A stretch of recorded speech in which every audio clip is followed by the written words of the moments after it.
of the whole meeting. Just want to take the time to welcome each and every one of you.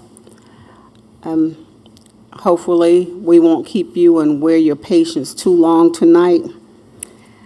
We're going to start with pledge and from there, invocation. Pledge allegiance to the flag of the United States of America and to the republic for which it stands, one nation, under God, indivisible, with liberty and justice for all.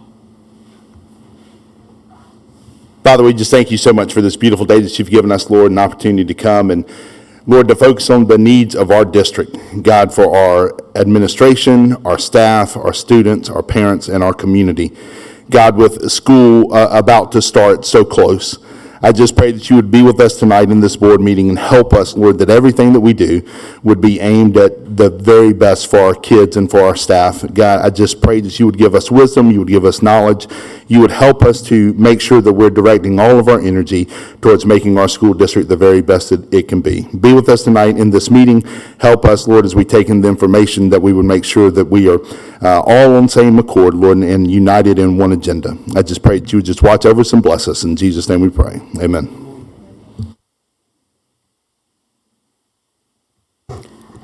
I would like to entertain a motion that we approve of the agenda for Tuesday, July 11th, 2023, Committee of the Whole. Madam Chair, I make a motion that we approve the agenda for the Committee of the Whole meeting, July 11th, 2023. Second. I have a motion and a second. If there is no question, all in favor of the motion, please signify by raising your right hand.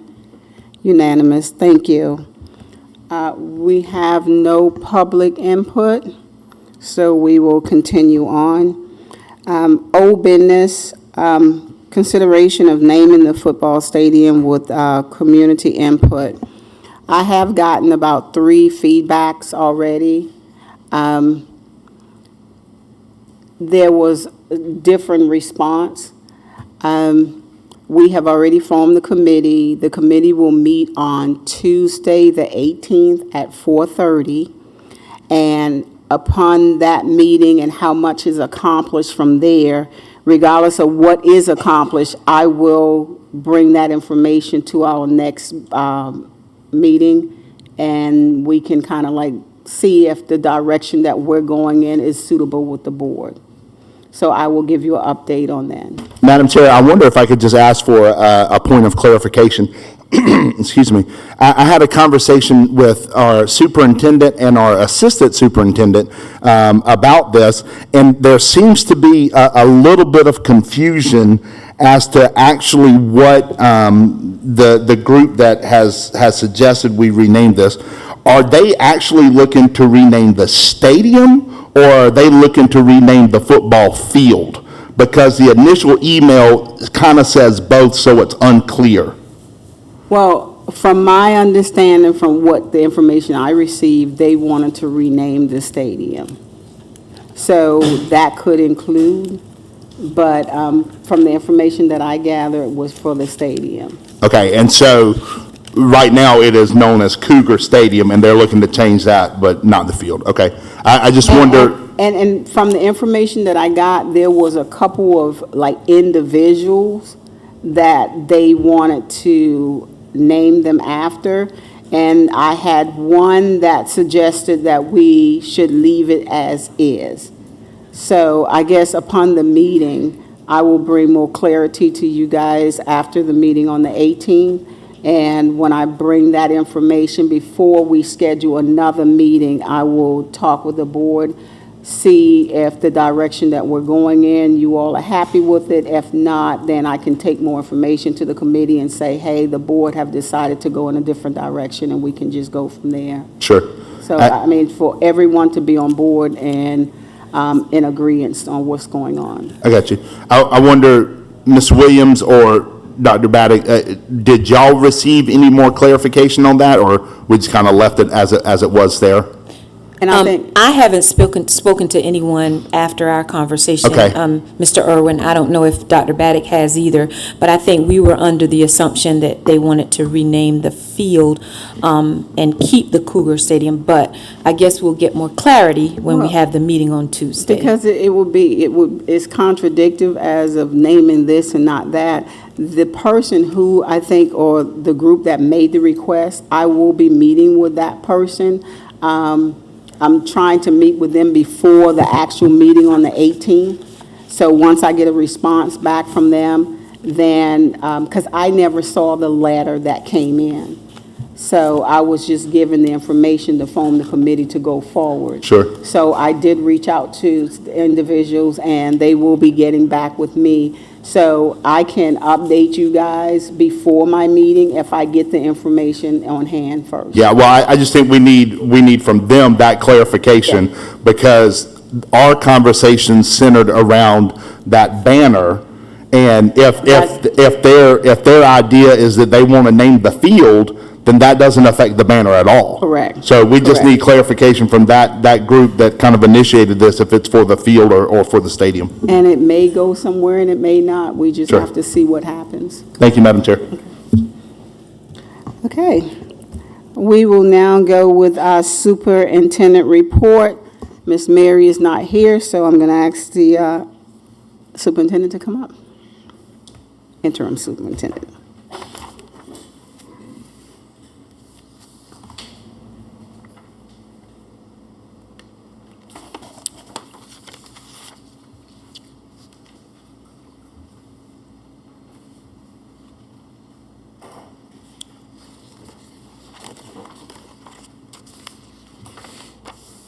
Okay. All right. Thank you, Ms. Simmons, and greetings all board members. I have a few updates for you, and if you look at your report, you will see in the presentation that we are busily preparing for the start of the 2023-2024 school year. We started yesterday and today with a beautiful leadership retreat that was held at the Wildlife Center here in Walterboro, and attendees included all of our district level administrators, our principals, our assistant principals, and their leadership teams. I shared with them the mission and vision moving forward, which is to ensure that all of our students graduate with a 21st century education, and our vision, which is to make Colleton County School District a world-class school system.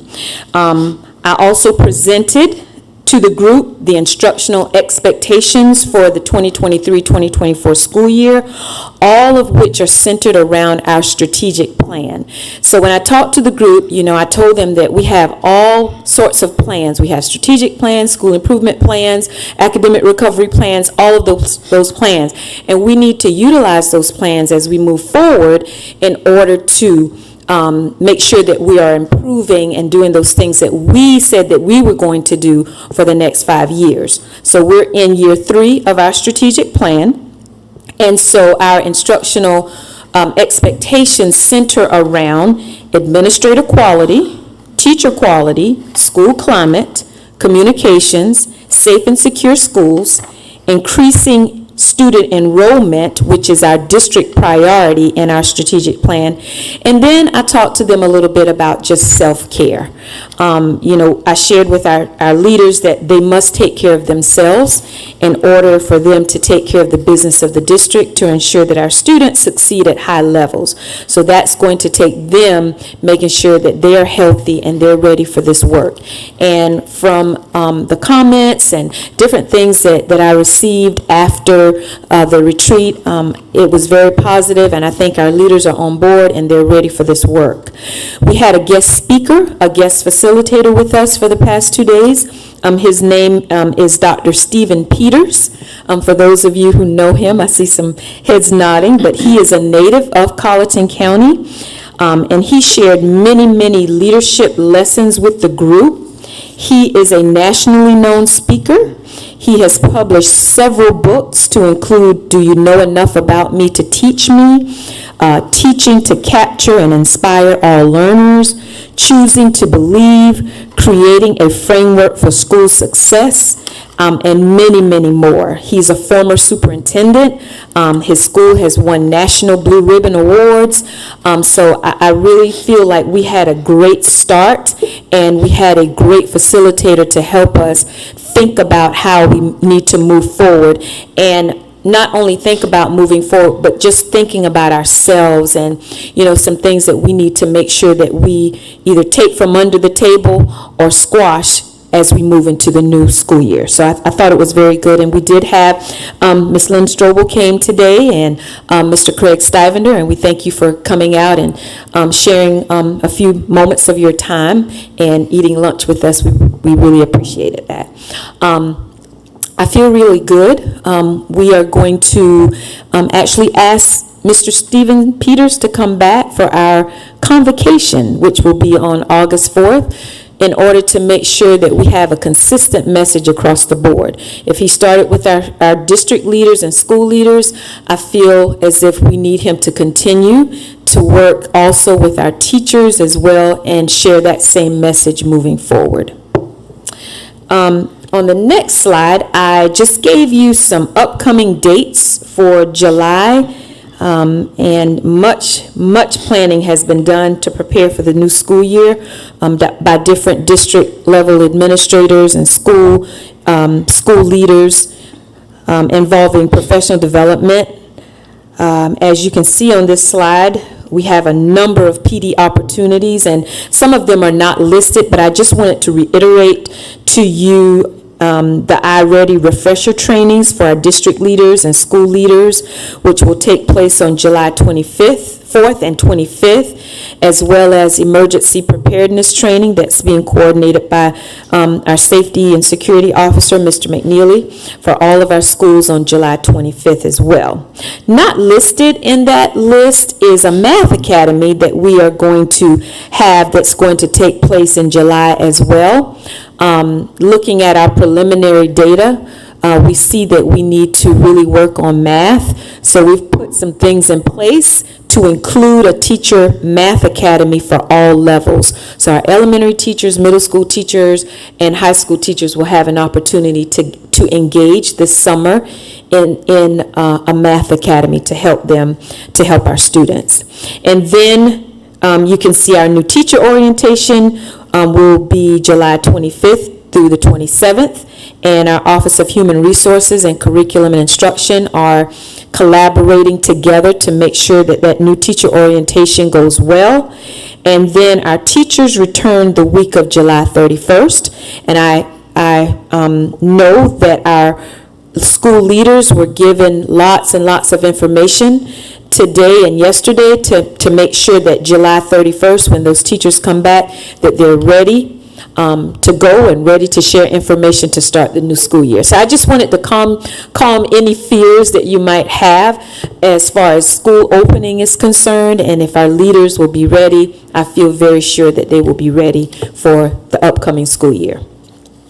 From the Office of Communications, just wanted to share with you that they are working on different templates for our district website. They are reviewing different templates because we want to make sure that we have a more streamlined look for our website, so they're doing that, as well as finalizing an agreement with Moncito, I think I pronounced that correctly, for website for ADA accessibility monitoring, and I think I talked about that a little bit at the last board meeting as well. And then from our Department of Information Technology, during the month of June, there were 184 work orders that were completed by the IT staff. And then for the entire school year, for the 2022-2023 school year, they completed 5,191 work orders, in addition to supporting those requests like my requests or any others that come without a work order. So we just want to thank the technology department for the hard work that they do in making sure that our devices and technology is taken care of. They're continuing to work on cybersecurity enhancements to improve our cybersecurity posture. And they have put in some additional security measures as well to make sure that our IT resources are protected. They are also participating in various trainings and various IT systems to expand their knowledge base, and they're also working on making sure their staff is getting different certifications done as well. They worked on configuring teacher Chromebook carts for summer school, and they have collected technology equipment from employees that are leaving the district. They are also working to make sure that all repairs are made to student devices before the beginning of the next school year, so they're working to complete that and completing any summer maintenance on equipment or school network equipment before school begins. And I'll just go into the next, and then I'll ask for questions afterwards. From Safety and Security, they're working on and working in collaboration with the Office of Federal Programs to complete a grant that will provide help with us from a discipline standpoint, school climate standpoint. They're working with the Office of Federal Programs to complete this grant, and it would be for our middle and high school. They are also completing their walkthrough inspections to make sure that all of our facilities are safe and secure and ready for school and ready for our teachers when they return at the end of July. And Mr. McNeely and his staff attended some conferences over the summer, and there were 2 key trainings that they will be trying to implement here in our district. And one of those trainings is a program that's taught by our SROs to build relationships with students. And also there's another training that involves how to respond to an active shooter. So they are working on providing those trainings for our staff for the upcoming school year. I'll be happy to answer any questions that you may have at this time. Ms. Williams, I have just a couple of things. One, since we just, with Mr. McNeely, and maybe he can answer this, or I'm not sure, have we had any success with the SSOs, the third-party group, as far as getting people to come in and help us with monitoring the detectors and checking the bags and stuff like that? Have we made any advancements with that? So I'll have to refer to Mr. McNeely with that one. I had a conversation today with Mr. Stivender at the NASRO conference, the National SRO Conference. There was a vendor. He is out of Atlanta, Georgia. He had a contract with the state of South Carolina. The previous amounts for bag scanners that I had brought you that we were quoted were very expensive. This gentleman and his company have since secured it, so they spend no more than $14,000 per unit. So we get the unit delivered, the unit set up, and the training, so we would have the X-ray bag scanner at a cost of $14,000 per unit. I haven't had a chance to go over it with Ms. Williams in detail. We do have, and I have sent an email to her that we need to sit down and go over this. The units that he has installed near us are in Jasper County. I reached out to Jasper County today to set up a day to go see how they use theirs, where they're set up, how they have them located. But if they're $14,000 and the units pick up what they want, we could expedite our process of coming in, set the bag down, it goes through. It's like standard metal detectors or bag detection devices you see at the airport. Mr. Stivender and I had a conversation about it. These will show up for metal objects. They show up blue. The denser the metal, the darker it gets. Everything else shows up in a shade of orange or red. So those are things that we can use for that. And again, I've got back from the conferences and we've started doing this stuff, and we're moving. I just need to get more clarification from her after she talks to you, and if you guys give me the go-ahead, then we start ordering.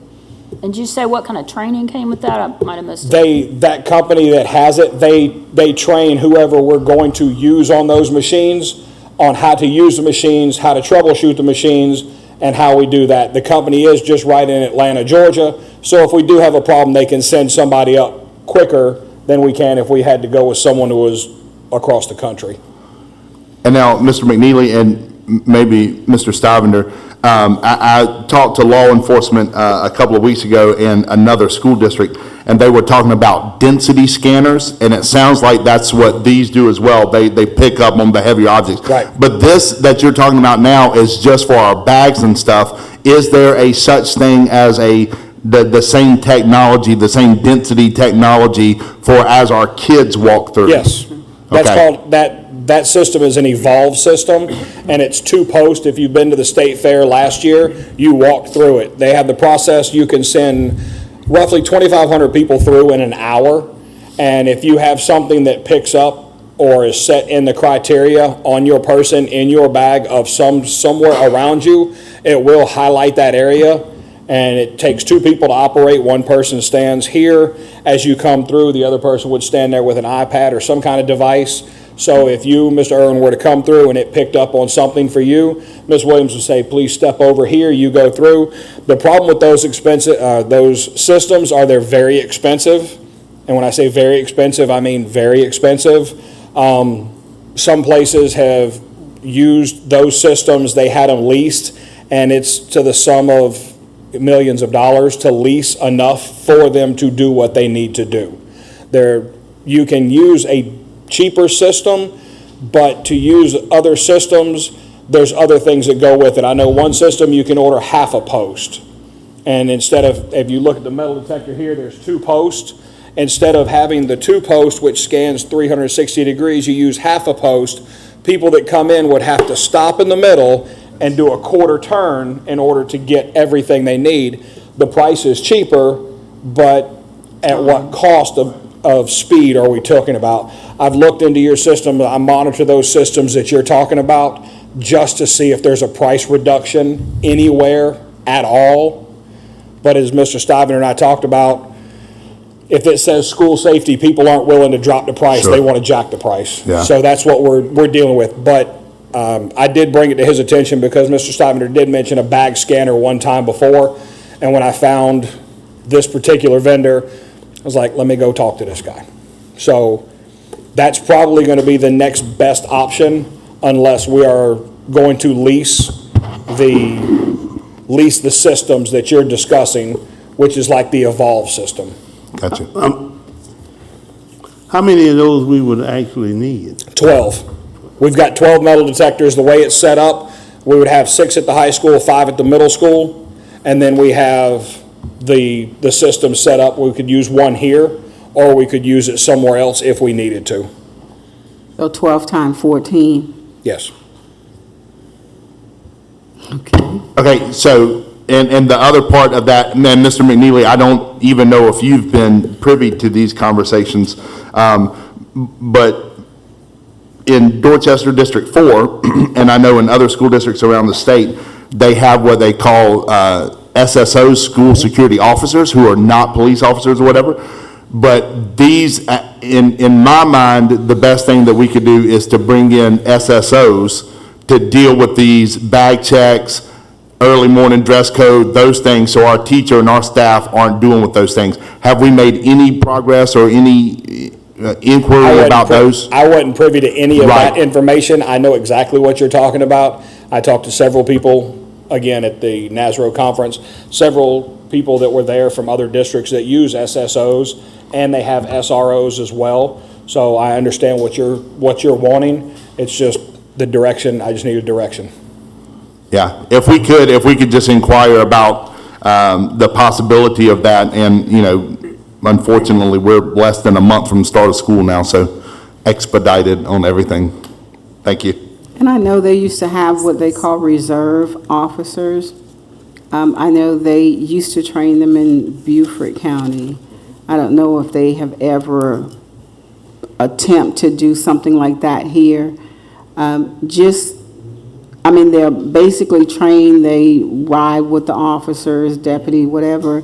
But if we had that resource, it probably would be helpful as well, because I know when the SRO, when there is a issue in the community, you know, a lot of them have to be there, so it's something to take. If you use an SSO, they cannot be attached, in my understanding, they cannot be attached to law enforcement because the rules of the SSO and the Correct. rules of the SRO Always are at the, completely okay, different. okay, So if we were to have reserve officers from the sheriff's department, they follow law enforcement protocol and procedures. Mm-hmm. Therefore, they can't do some of the things that Mr. Aaron was just talking about, such as a bag and other Okay. checks like that. That has to be someone completely different. That is school only, no law enforcement involved. okay, okay, thank you. But those people can be ex-law enforcement, ex-military, those kind of things, they just can't be active, right? Right. Okay, thank you. Thank you. And I just wanted to say, you know, we will move forward and, you know, looking into that. I was just a little concerned if you want us to hire SSO officers, I know that's going to be a budgetary, you know, issue. So I just wanted to know how you want us to proceed. If you want that, you know, we can look at it to see how or where we can afford it. Well, I would hope That's my our only concern. wonderful magician behind you, Dr. Reed, could figure out a way to maybe use some ESSER funds for some of that to get us through this year. Okay, well, we'll having- have conversation. And having a new system, you know, I'd definitely be interested in seeing how easy it would be to work as far as if Mr. McNeely goes and looks at it and sees. It may be easier for our people to actually operate this system, so we may not need, you know, 2 or 3. We may only need one extra body. So I'd like to see how they operate and how easy, you know, they were to operate first, because we might not need the amount of people we're thinking if this could speed up our process. Okay. And I would like to see that we also get with the CFO and see if we have funding available to even approach, or if there is a grant that maybe can be written to assist under these circumstances. Definitely, sure. And maybe, too, we don't need SSOs if we get this technology. Maybe, excuse me, maybe we just flood the high school and the middle school with more PBIS people or something, and let those people be responsible for doing those, running those machines or something. Okay, well, we'll definitely check into it and check into different options, and hopefully by, I think our next meeting is July 25th, we'll have an update for you at that time. Thank you. Thank you. Any other questions? Ms. Williams, I just want to say thank you for the invite, and it was a pleasure to be with your staff, and it was well organized, and it seemed that everyone was enjoying. And would you tell us one more time your new motto for this year? Yes, I forgot to mention that. Our new motto for the year is, "It's all about the kids, the time is now." It's all about the kids, the time is now. And I encourage everyone to think about, you know, the way when they talk, when they make a decision, their conversations, they should all be centered around the kids and what's best for our children. Ms. Williams, I have one more quick thing before you go. The self-care that you talked about that you wanted to make a priority this year, do we have anything in place for that other than just like our mental health counselors and stuff like that? No, we don't really have anything in place except for, like you said, our mental health counselors, social workers. Now, there are some schools that have like Zen rooms, those kinds of things where teachers, staff can go in and relax and do different things of that nature. But district-wide, no, we don't have anything. But we're going to be creative. I've had some conversation with the principals, not today and yesterday, but previously we had a virtual meeting about 2 weeks ago when I was attending SCASA, and we talked about doing some things creatively for our staff, and I'll update you on that when we get all of that in place. Good. And I don't know, you know, who on your staff would be able to do it, maybe Nurse Dingle or somebody, since they're over the health part of it, but even if we could reach out, I know in town, I think we have Fit For, and I think the county has the recreation center with gym facilities. Even if one of those would be willing to partner with us and say, you know, we'll give teachers and staff a $25, membership fee instead of whatever the 40 or whatever, just something to give our teachers and staff.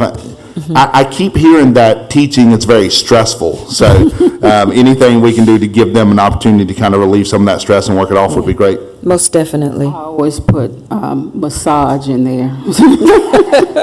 Maybe we need to invest in a TCTC massage class, so then they can come around and give the teachers Because massages. massage does not take Yeah. effort like the gym does, so. But we do need to be mindful and make sure that our teachers have, some resources to take care of themselves, because they have a very hard job, they really do, so. And we recognize that, and our administrators do as well. So we are going to do what we can to support them. And stress kills. It And does. we're seeing that more and more these days. It does. Okay, any more questions? There is none, thank you. Okay, thank you. We will now have human resource, Mr. Murdoch. At this time, I call Ms. Hamilton.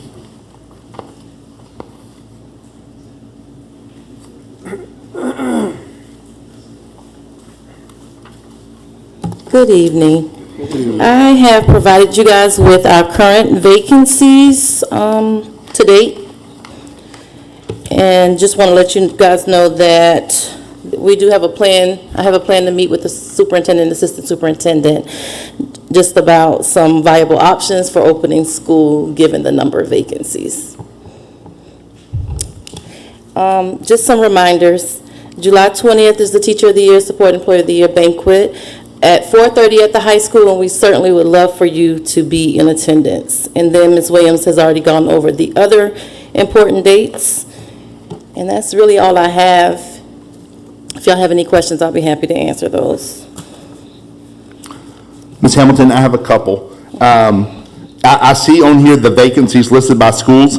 How about the vacancies for our departments? Buildings and grounds, technology, transportation, do we have those numbers as well? I can do that. I can give those to you on the 25th. Okay.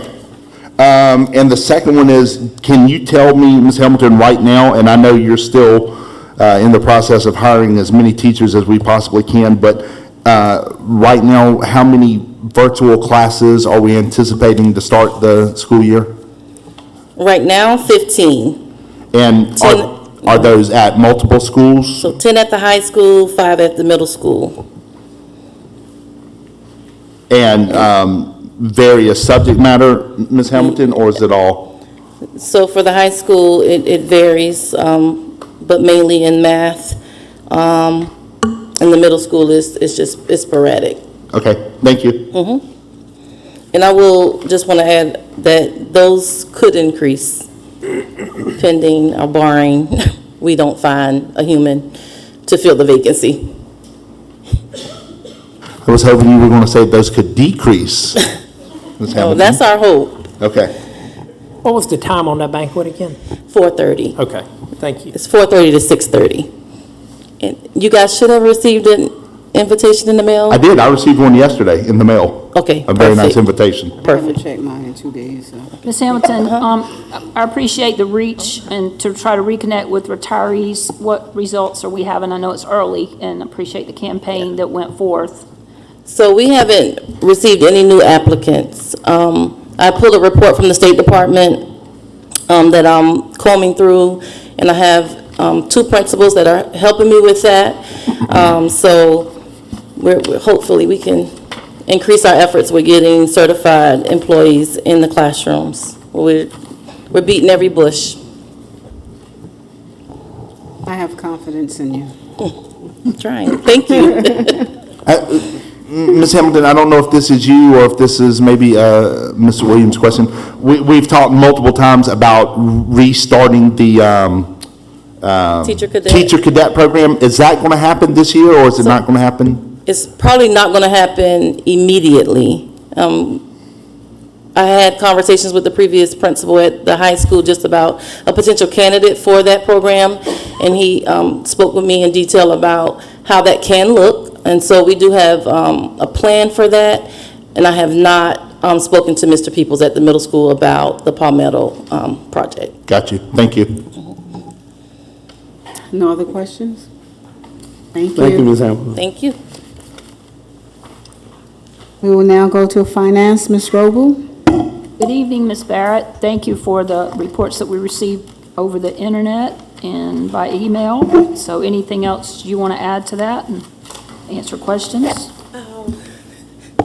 I just wanted to go over the update on what's going on in the finance department.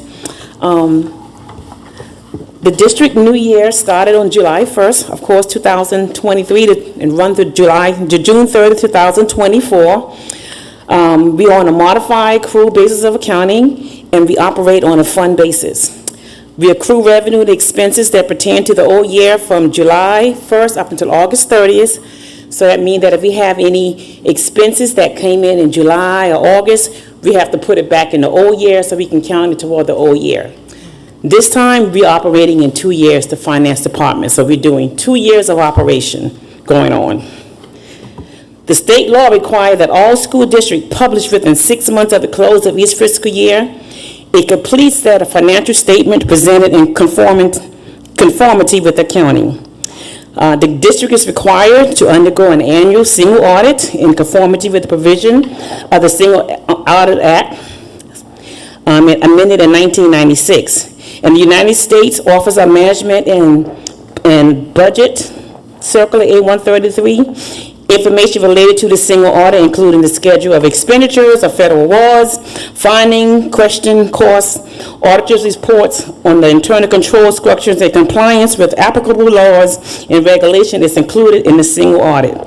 And I would like to say that we got a report from the state of South Carolina saying that we are a very low auditee. That means that we are doing really great and we have less risk. We don't have a lot of risk filed. We don't have any findings or anything, so we have no risk. Very, very low risk. Congratulations to our finance department. Including the federal department too, federal department. So the books are closed and turned over to the district financial auditors, which is Martha and Jenkins, in September. And this is where they begin their field work. So, and it's a long, strenuous process that goes on from September up until December. So finance is actually doing 2 things at one time. We're trying to help with the new year with everyone, trying to set up accounts for the new year, and also we're working in the old year too.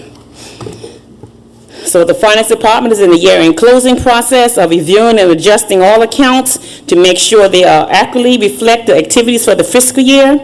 And it is the final step that we do in the accounting cycle before preparing the financial statements. The goal of closing is to provide readers of the school district financial statements with the most accurate financial pictures possible. To do this, school district apply various recognized policies. We do everything is on the GASB. We do GAP. The South Carolina State Department of Education. We have a lot of guidelines that the district has to follow. We have policy, procedures, and all of that in place. And while we're doing all of this, we have to make sure that we conform with all the board policies, every policy that there is that we have to conform with. And our auditors, when they come in, they review everything and they want to make sure that we're following these policies and procedures, and they come in and that's how they audit us, based on what policies and procedures that we're following.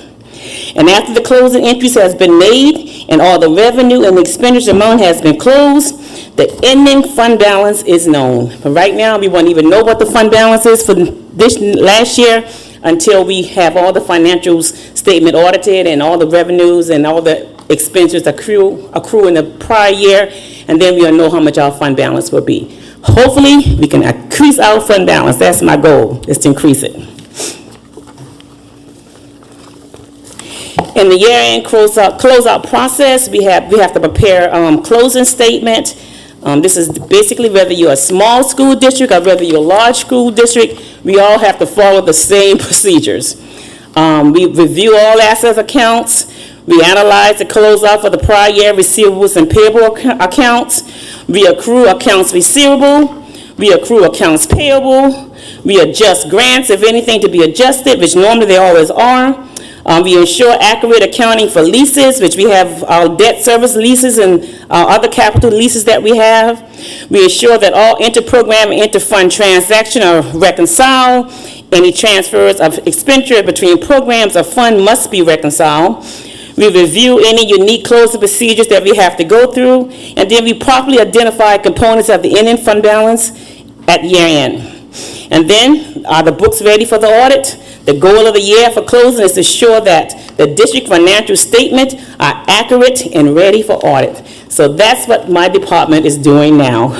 So, any questions? Hats off, Ms. Ramona. I know you're working hard with the small staff to get all that done, ending a year and beginning a year. In reference to the revenue report for June, does that explain why some things look a little different at this time of the Yes, year? Could you yeah. just speak to that? in case Yes, anyone well, wonders? normally this time of the year, of course, all of our revenue are not in yet, so we're still waiting to get revenue from the county, the revenue from the state, or any other revenues, and then we have to accrue them in, so that's why they look a little different right now. But once the auditors come in and we come in and all our adjustments are done, then we'll have a complete financial statement. Ms. Barrett, again, just to echo what Ms. Strobel said, thank you to you and your team, and to Dr. Reed and her team for all that you guys are doing.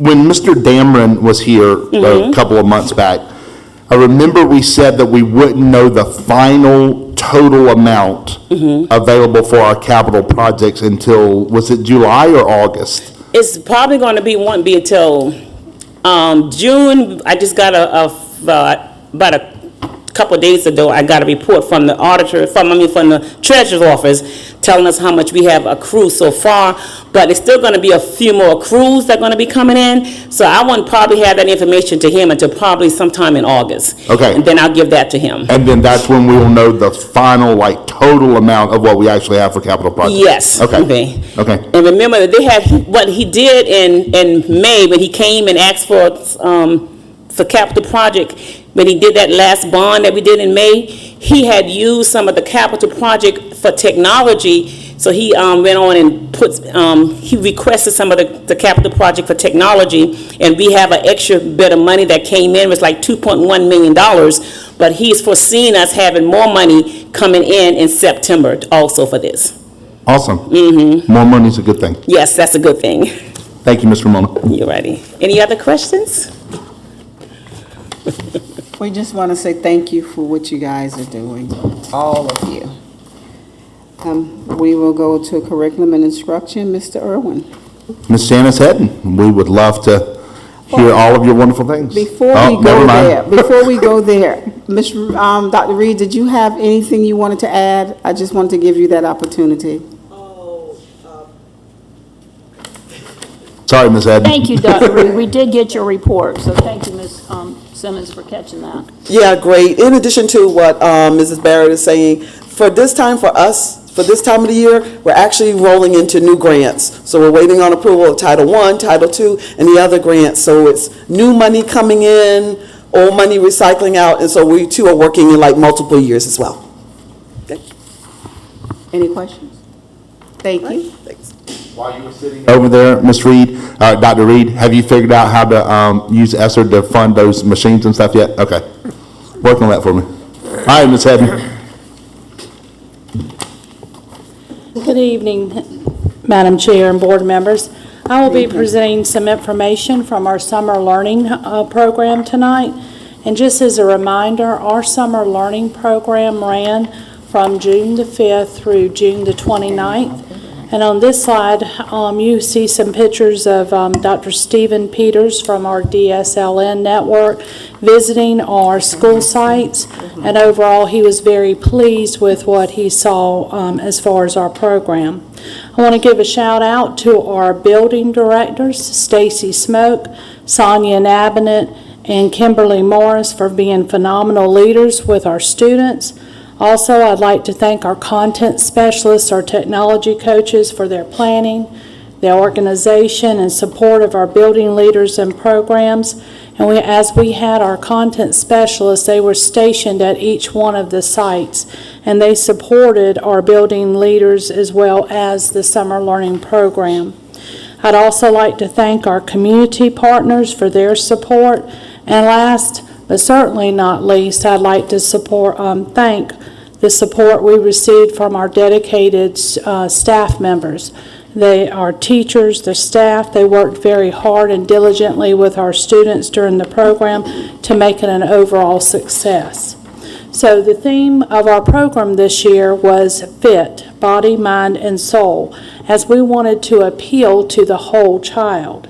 Students were provided with daily math and ELA activities, social emotional activities, structured fitness opportunities that promoted both the physical and the mental well-being. Students participated in daily STEM activities, SEL book studies, and math centers. Select students were chosen and they participated in an interactive Algebra 1 pilot program as well as a pre-algebra pilot program. So our community partners and field experiences provided enrichment for the students and introduced them to new and exciting cultural events around the Lowcountry. One of our partners, Loop It Up Savannah, designed a comprehensive curriculum for our students K-12. They provided professional development to all of our staff members, and we had enriching experiences including author visits from Justin Vaughn, Preston Thorne, and Langston Moore.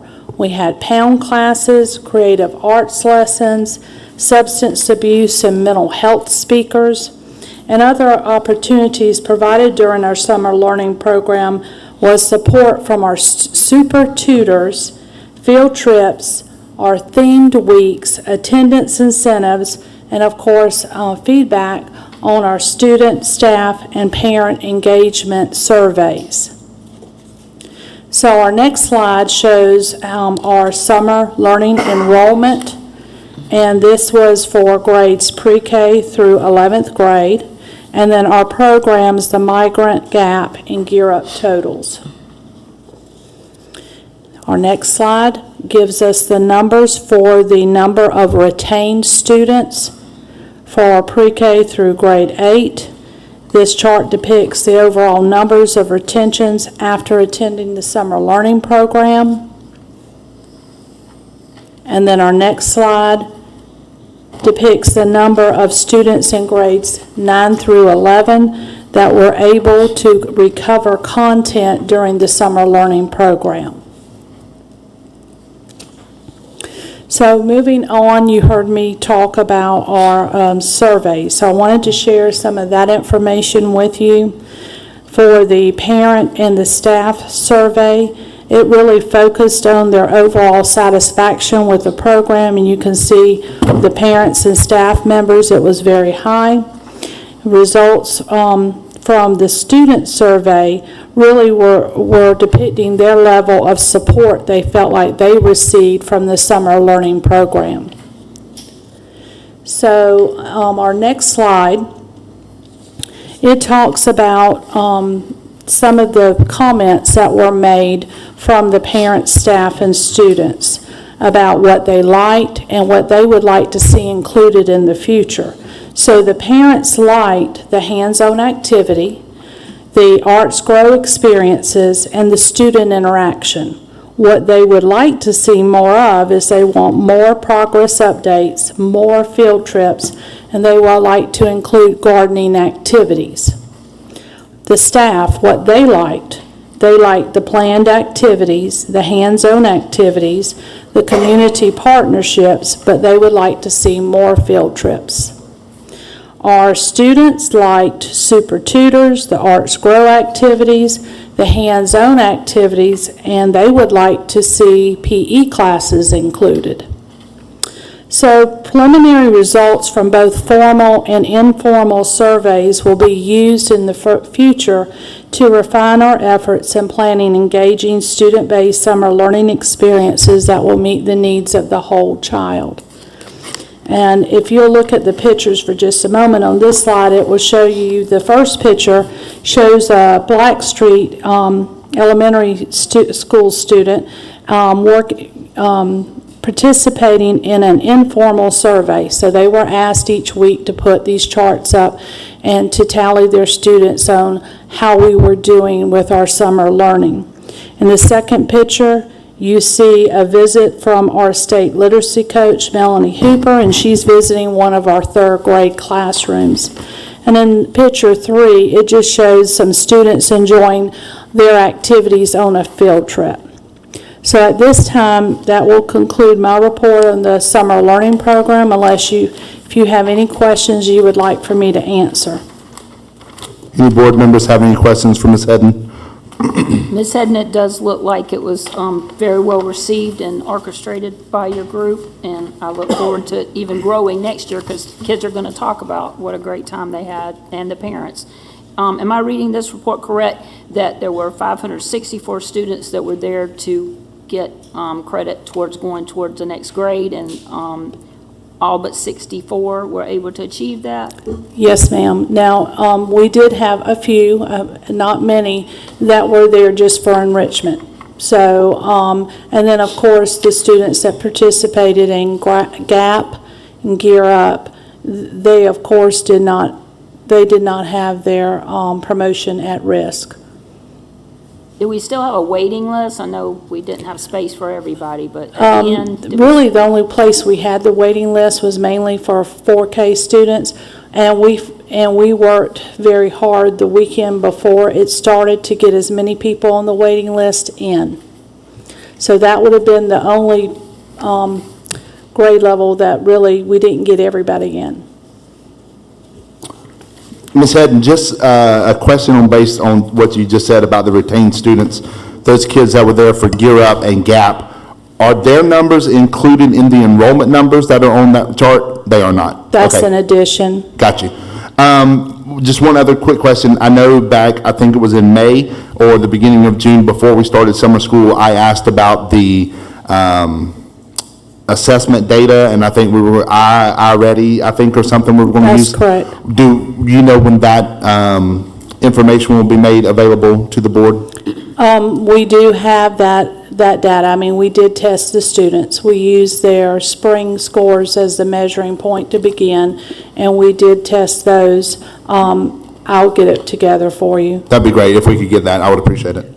There's one thing I wanted to say about the retentions, Ms. Strobel. There is an appeal process, so as a parent, if my student was still slated to be retained in the current grade level, they went to the summer learning program, they were not successful, then we do have an appeal process where they can write a letter of appeal to the superintendent, and then she will review it and make a final decision. Ms. Hedden, do we have that same appeal process in the reverse, where if a parent wants their child retained and the school says, no, we're not retaining them, does the parent have that appeal process as well, or no? I'm not going to say it's a formal appeal process, but what I will say is typically what happens, they will contact curriculum and instruction, and we'll get them to, either we'll meet with them individually or get them to write a letter per their request, and then it's considered, we'll get with the school and it's considered, and a final decision will be made. Yes, basically we do, and we have had some of those requests before.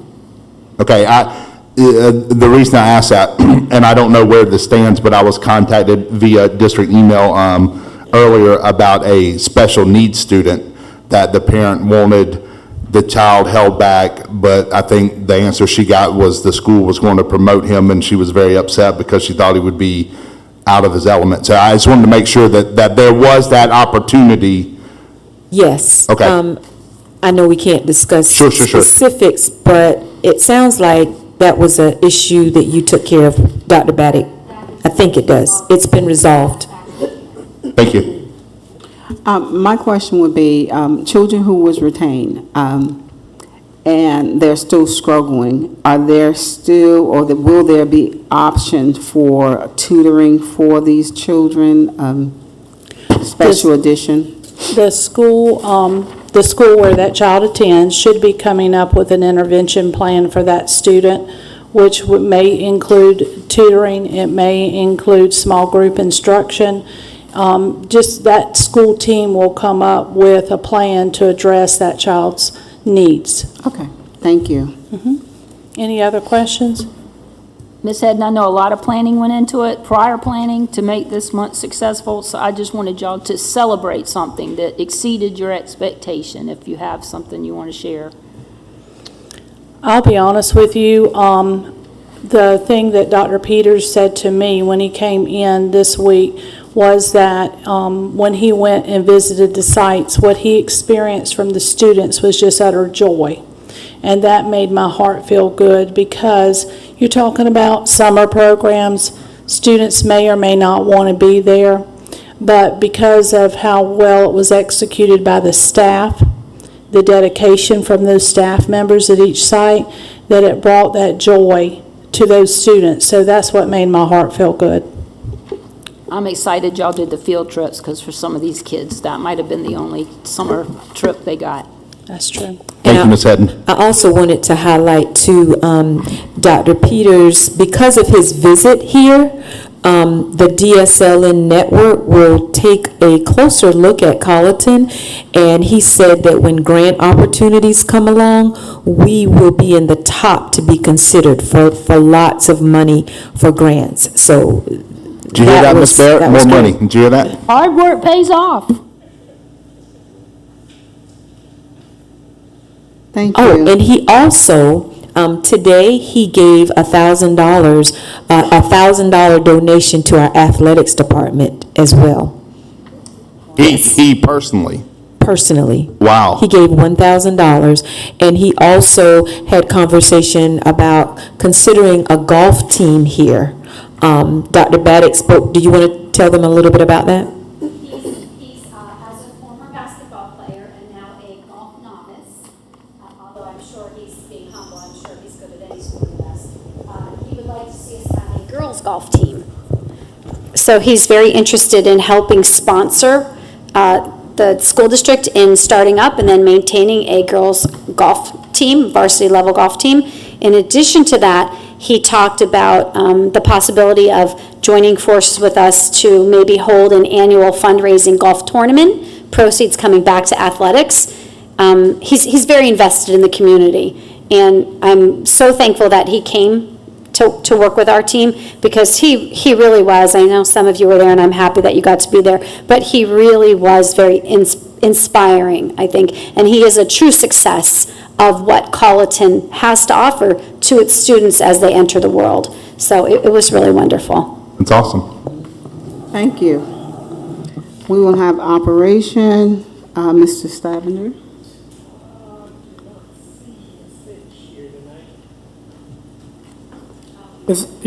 Ms. Williams, okay, thank you.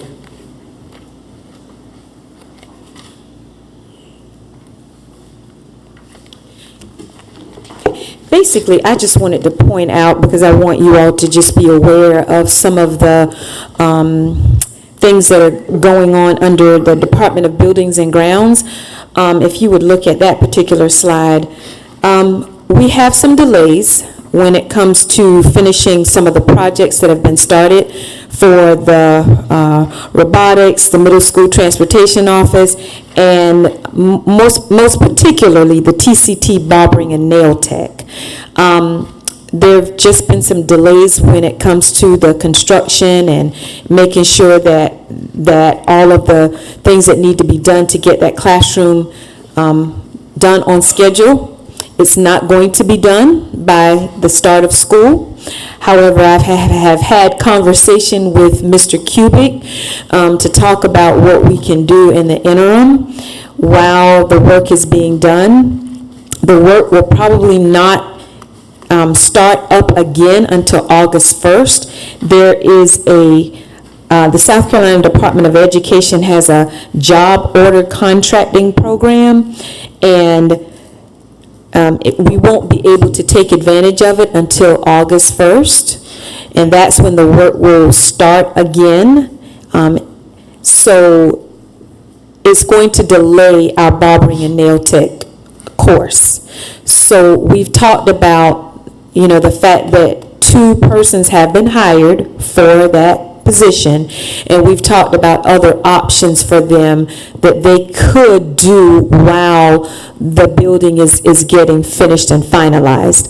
Mr. Cubic and I talked today actually about starting the class in January, because even after the construction is finished, then it has to be, you have to have all of the State Department has to come in, they have to review it, do all of their final reviews in order for us to pass.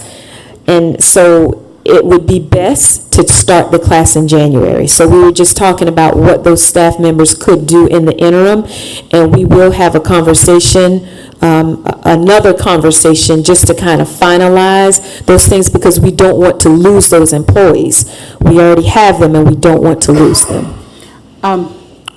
I know we can't control that, but if they start in January, and say it's a senior that wanted to take some of the courses, how much I would like to know they can accomplish? They can accomplish if they start in January, because it's a semester-long course. Okay. Yeah, so if they start in August, they could finish by December. If they start in January, they could finish by, the end of school. Okay. Now, I guess there are different levels Correct. that they would have to go through, so I'm not sure about which level, but I guess they would have an opportunity to at least finish one level. Okay, my next question will be, if they decide to stay within the community, in the district, will the opportunity be available to them if there is a second part? Even though they graduate like in June, will they be able to come back and finish if there's a second course? I'm just asking. Yeah, just that's a in very general. good question, and I really can't answer that intelligently, and I don't want to give you a wrong answer. So I'll need to go back and have some conversation with Mr. Cubic concerning that to see if that's a possibility. Okay, I just want to know what opportunities No, that's a very good because if they get question. started, a lot of them don't want to go back to school, they want to get certified. So if they Right. want, just to make sure that opportunity is available through adult education, however, the process can take place. Okay, yes, I will find that out for you. I think, Madam Chair, and I could be wrong, but isn't it, to be a TCTC completer is a 2-year process, isn't it? Does anybody know? I think To it's be a- a completer, I'm not It's sure 2 how years, many right? years. I think I think it's 2 years. So even with that, Ms. Simmons, I mean, they could, I understand as far as them still completing the level, but if we only start this in January, then they're only getting the first semester, that would mean they would still have 3 more semesters in order for, I don't know if that affects the certification, but I know in order to be considered a TCTC completer, it's a 2-year. Well, if that would be the process, then just see if there is something that we can do to offer them, because a lot of the children have, yeah, because a lot of them may not go to college, and if this is something that they're focused on, it wasn't, we didn't hold the process, it's just a process that took place. So we Right. just want to make sure, like we're putting our children first, we want to make sure that they get the opportunity that is available to them. Most definitely, most definitely. Superintendent Williams, thanks for being transparent about the timeline, and we do the best we can with it. In terms of the middle school, I understand you're waiting on the State Department pilot program in August, but does that affect Mr. Ed Williams' robotics space and the business ed teacher you've hired? It probably will. They probably won't be able to move into their new space by August 7th when students return. And I just don't know a timeline right now to give you on any of it. It just depends upon when that work starts and how much more needs to be completed. But yes, there will be some effects. I'm sure Mr. Williams probably won't be able to move into his new space. Unfortunately. When we say, Ms. Williams, he won't be able to move into his new space, has he been displaced from the classroom that he had over the last couple of years? Yes, he has. Okay. Okay.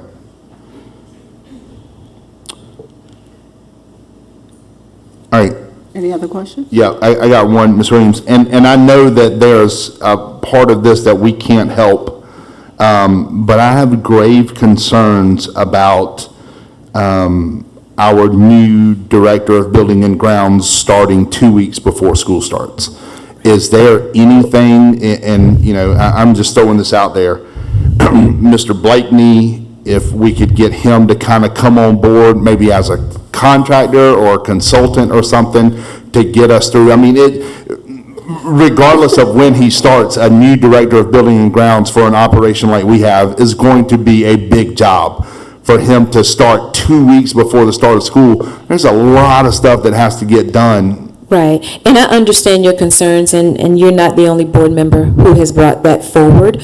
Ms. Fitch has been working with Buildings and Grounds, and Mr. Blakeney himself has, before he retired, he put some things in place to make sure things ran smoothly, because he knew that Mr. Hamilton would not be able to start until after July 24th. So they're really good. They're doing well. There's a plan in place. Mr. Blakeney has said that if we needed him, you know, he would help us during the transition period. I don't know if we need him to the extent of, you know, having to hire him, especially for these renovations, because there's nothing that can be done until August 1st anyway. Oh, sure, And, yeah. Mr. Hamilton I'm not so will be much here. worried about the renovations as I am.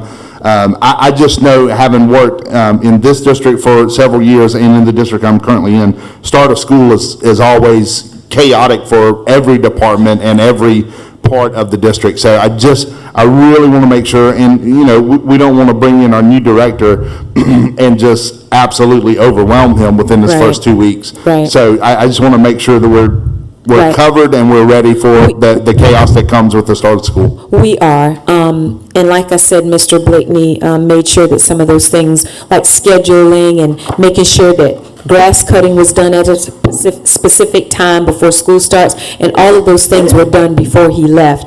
But if we need him, I'm sure he would be willing and available to come back and help us and assist us in any way.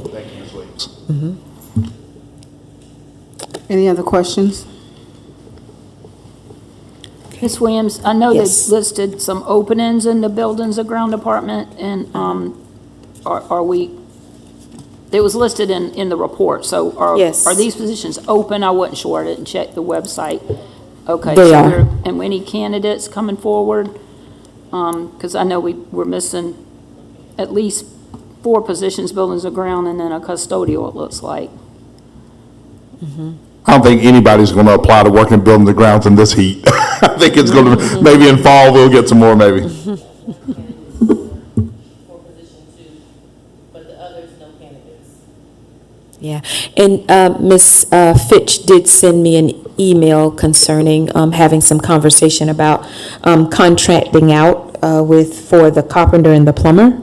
So I'll have more information for you about that at the July 25th board meeting as well. Thank you, Ms. Williams. And anything you need to do for, us to help support where you have these openings, for making sure things are taken care of with our water and good water and sewage and, all the things like Mr. Irwin was referring to for getting buildings ready for teachers and kids. Right, most And if definitely. anyone out there is watching, please come and apply. There you We will go. do our best. We will Yes. offer you what we can. That's right. I don't want to make promises that I can't keep, but come in, give us a try. Yes. And I mean, as I see, as I'm in Walmart and I see retired teachers that I know, I'm asking them, come join us. I do have one that's considering it, and a few of them, they just have other things going on in their lives right now.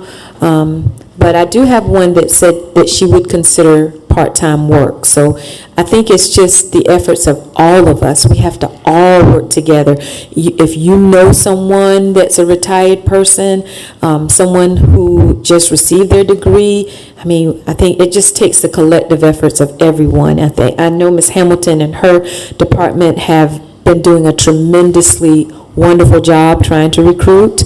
And I know it's been a very stressful time for her because,